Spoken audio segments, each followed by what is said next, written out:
And welcome back to the channel. Welcome back to a new video. And today I'm on the road and I thought I would shoot a quick video on something that is just perplexing me right now that I think you all need to know about, and I wanted to share because my concern is that there will be someone out there who's watching this video who says, I'm buying it. Some of you do comment, I'm buying the new Daytona Charger EV. I'm going to be one of the first. I'm going to get it. And then you end up regretting that decision, and here's why. Because you should never, you should never buy the first year of any new model that a manufacturer puts out. And you should never buy an EV new. And here's why. They depreciate like rocks. EVs depreciate like rocks, and it's going to be really ugly with this Daytona as it is, excuse me, my lane changing, as it is with the Mercedes-Benz EQ series. Those have depreciated over 50% in the first year. Tesla's depreciating 50% in the first year, and they're the bar when it comes to EVs. Pretty much any EV is going to depreciate. But why shouldn't you buy the first year of a car? Well, obviously, there's going to be bugs to work out. Some of you have been commenting, well, it's the first year, it's going to have issues, but they're going to perfect it, make it great. Good. Be the guy that buys it the second time around. But here's what I wanted to say in this video. Very important. If you want it right now, if you want to be the first one, lease it. Lease it. And some of you are going to comment and go, oh, you never lease, you just rent the car. Yes. When you got something that's going to depreciate like a rock, you want to lease it. And if it's going to have massive issues, you want to lease it. When I had BMW 740, I paid, almost $90,000 for that thing. Knowing it's going to have issues, I leased it. And when it broke 3-4 times a year, big issues, I would take it to the dealership and say, here, your car needs to be fixed. Fix it. And once, when it was there for over 30 days, rather than lemon lawing the car, because it was a nice car, I said, I'm going to lemon law it if you don't make my payment for me for last month that you had the car. And lo and behold, they sent me a check for equivalent amount of the car payment to cover the payment that I did not get it. Because remember, in a lease, you're going to pay, let's say it's 36 or 39 months. You're going to lease for 36 months. You're going to rent the car for 36 months. And then you're going to give them back their car. And the entire time, as that thing breaks and has issues and puts you through hell and back, it's a simple lease. You just pay for your car. If it's in there for 2 weeks, 1 month, and 2 weeks the next month, and needs a new battery, so it's another 2 weeks, add all that time together and you will say, I paid you, I signed up for 36 months, and I got 34 months. Therefore, you owe me 2 of these payments. It's the easiest, let's say, settlement you can ever make with a manufacturer. In my experience, when you paid for a certain amount of time, you did not get that much time.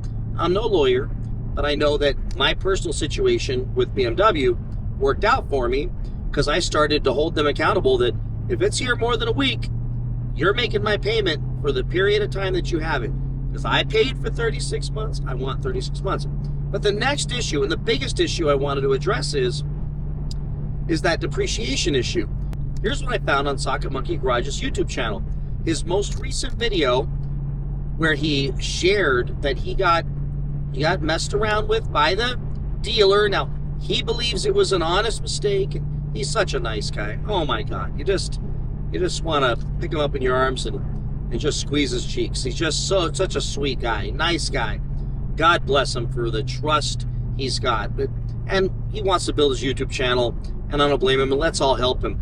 But they told him it was an error, it was a mistake, and while he was tough, and it was a great video, go watch that video. He was tough at first, holding them to the fire, but then after it was all over, he's like, well, I understand it happens. But here's the deal. If you lease the car, you want to put no money down because you're just paying towards reducing your payments. Put the money in your own bank account. Put it in a CD.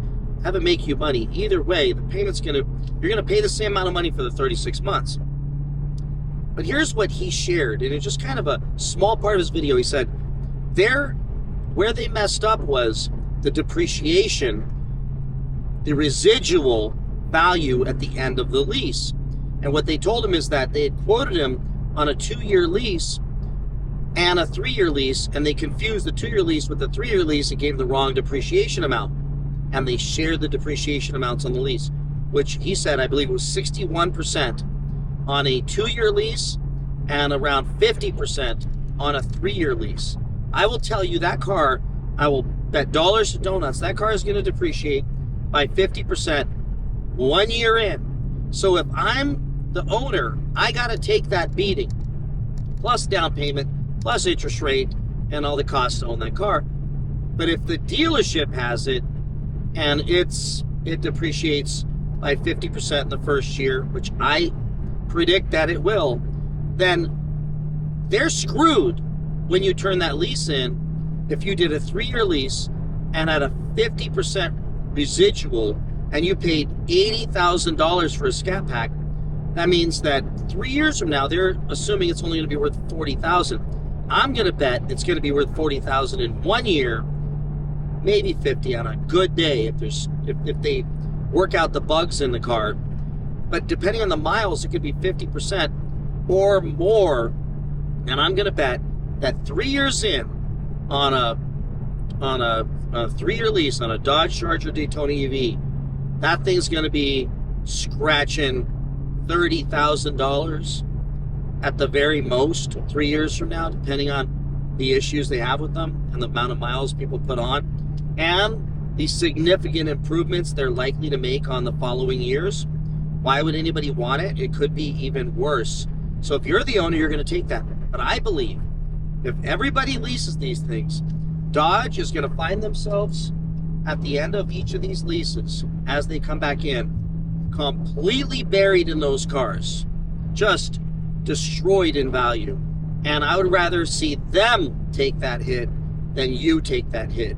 And yes, a lease is, quote, in some people's minds, throwing money away. But I don't believe that, because if you end up with that car, you exhaust the warranty 3 years in, and you have a catastrophic issue, $20,000 battery or something like that, and the car is only worth $30,000, you have a car that is totaled. And that is why you want to lease, especially when it's the first year, especially when it's an EV, especially when it's a Daytona Charger. So don't buy it, but if you do have to have it, lease it. I wouldn't even be opposed on leasing one just to light it on fire on video. I'm kidding. Just because my channel would pay for the antics and the stories and the breaking downs and everything else. But unless you have a channel, it makes no sense to even get one. But if you do have to have one, lease it. And when their car breaks, hand them back the keys to their car and tell them to let you know when their car is running again, and hold them accountable for paying your lease payments for the months you did not get to drive that car, since you have a contract for 36 months or 24 months. But at a 50% residual and a 60% residual on a 2-year, they are way overshooting this thing, and that's to keep the payments down. Otherwise, they would never sell them, which is why you probably remember back when they were selling the Hellcats, nobody ever really leased Hellcats because the depreciation was massive. And despite people loving them, the depreciation was a lot.